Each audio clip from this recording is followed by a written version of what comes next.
What's up, heroes? I'm Francis Paisal Alonzo, and welcome to the Chronicles of Kentstone, where you are the last hope. The kingdom is falling, danger is everywhere, and ready or not, destiny just called your name.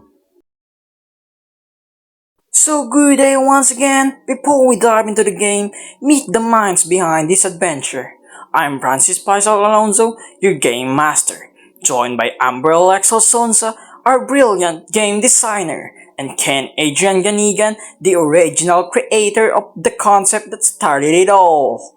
Now that you know the team behind this world, it's time to step into it. Let the journey begin. The Chronicles of Kentstones is a tactical deck-building adventure set in a world threatened by rising darkness. As the chosen successor, you must journey across dangerous lands, collect Kentstones attached to powerful cards, and wield their power to stop evil from consuming the realm. Every decision, every battle, and every card you play brings you closer to uniting the kingdoms and saving the world.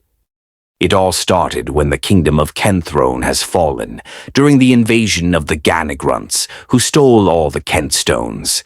Aftermath of Kent Great War. Now the throne is open to elect the new leader to dominate and retaliate it against the GANIGAN, with now the peasants Pindoites, under the rule of GANIGAN, suffering from oppression waiting for their next savior. Who will it be? After the death of the dictator of GANIGAN, the Kenthars freed from oppression and slavery. It gave them the chance to rise back and start a new life. After the chaotic war, all of the cards were lost and scattered across the land. After the death of His Majesty Krent Pindort, Kenthars, the nobles, had to unite with the peasants, Pindoites, to rise and take back what's theirs. On the dark side, GANIGAN, also known as the home of invaders, the master of oppression, the GANIGAN, and the cruelest dictator of the history, led by their king, Kentstone of GANIGAN. Hello, my name is Amber, and this is going to be my part of the presentation for the Chronicles of the Kentstones. We are going to be talking about the Kentstones themselves, the ones that contain high power and are known as the sacred relics of the game. So we're going to start with from common to limited edition kinds of cards that you can get after defeating a boss in the game. But yeah, basically we're going to start with the ruby cards. So when you have a card that has the ruby Kentstone, they can enhance combat strength, give players the ability to innate surprise attacks, or provide offensive boosts that fuel the courage to press onward against all odds. Basically, when using this kind of card, you are going to get a sort of damage buff. And there isn't too much to it. It's very self-explanatory in the description, and yeah, that's pretty much how it would work as the common card. For anyone who are probably confused with the certain kind of stones used for each of the Kentstones in the game, when me and Alonzo were discussing a bit about the whole description and what these cards can do, we thought about just making the ruby the common one, because the whole theming here is going to consist of red, and rubies are mainly seen as red, so we decided to make that as the common. And not to mention, I would have to imagine that this game is just a little different from the real world, I guess. Very medieval, but probably a different dimension type of thing, because of how they probably would see the value in different stones, depending on the kinds of power they carry, I guess. with that out of the way, we can move on to the second card, which is Sapphire. These are the rare ones.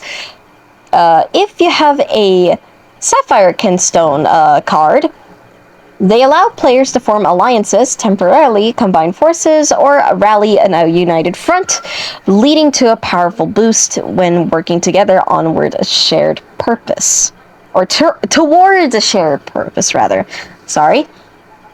Basically, when you have a card that has the specific Kentstone, it can use some other character cards or other cards in your deck, and it will basically unite those cards into unleashing something powerful, or you could gain like a powerful boost as you're, just doing some teamwork with your cards. That's basically it. Then we have the epic cards, which are Jade. If you have a Jade Kentstone card, they allow players to shield their assets, protect their structures, or power up their defenses, granting them the strength to survive long, drawn-out battles. Okay, this is very self-explanatory. As you've probably seen in the description, the Jade cards pretty much just give you a shield, or at least a defense boost. Yeah, when using a card like this, you gain a lot of defense, deflecting attacks from your enemies.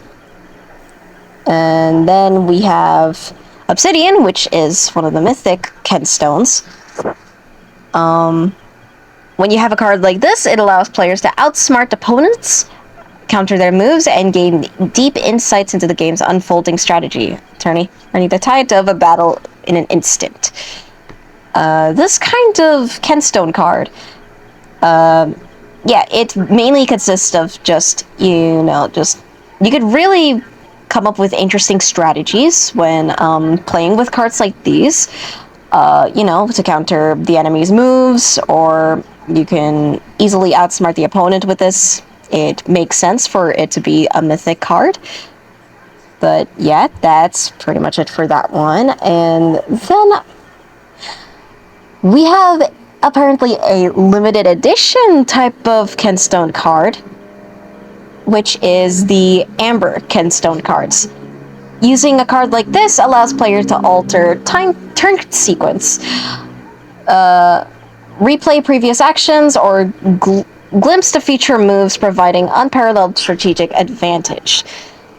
So, when using these types of cards, you're basically just going to manipulate time itself to basically, like it says here, replay previous actions, or you can even take a sneak peek into the future and see what the enemy is going to do against your deck of cards. That is pretty powerful for a limited edition type of card. Again, I know that the stones here, with the rarities and such, it kind of doesn't make sense, but it's the logic of the game. It's never meant to be questioned. Anyway, that's all about the Kentstones. We can now move forward to the next part of the discussion, which is pretty much the characters. Take it away, Alonzo.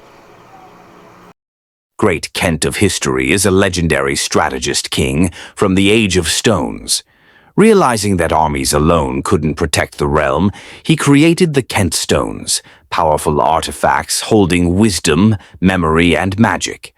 He then embedded fragments of these stones into battle cards, allowing warriors to carry strategy and knowledge into every fight. He is remembered as the ruler who turned wisdom itself into a weapon.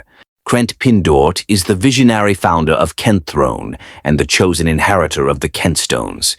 He rules a realm upheld by two pillars, the Kenthars, elite noble warriors who wield the Kentstone's strategic power in battle, and the Pindoits, a loyal peasant class who preserve knowledge, craft, and sustain daily life. Under Krent's leadership, Kentstone thrives as a society where strength, wisdom, and the legacy of the great Kent of history are kept in perfect balance. GANIGAN is a ruthless outsider from the southern marches who founded the kingdom of GANIGAN. Driven by ambition, he invaded Kentstone, stole several Kentstones, and disrupted the balance of power. With no rightful claim, only force and cunning, he became the greatest threat to Krent Pindort's realm and the legacy of the great Kent of history.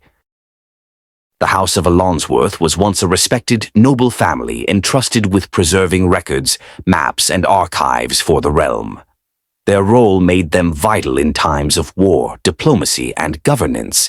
They became close allies of the great Kent of history, helping safeguard the secrets and power of the Kentstones. Though their glory has faded and their lands are nearly lost, the Alonzo bloodline still carries its ancient duty. Now Francis Alonzo, the last descendant, inherits a legacy he barely understands, one that destiny is calling him to revive. Francis Alonzo, known as Boy Francis, is one of the last surviving members of the once noble Alonzo line. Raised among old scrolls, faded tapestries, and whispered tales of unfinished duty, he grew up surrounded by the remnants of his family's legacy.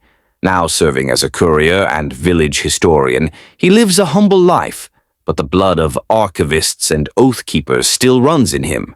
A forgotten destiny waits, and whether he is ready or not, it is beginning to awaken.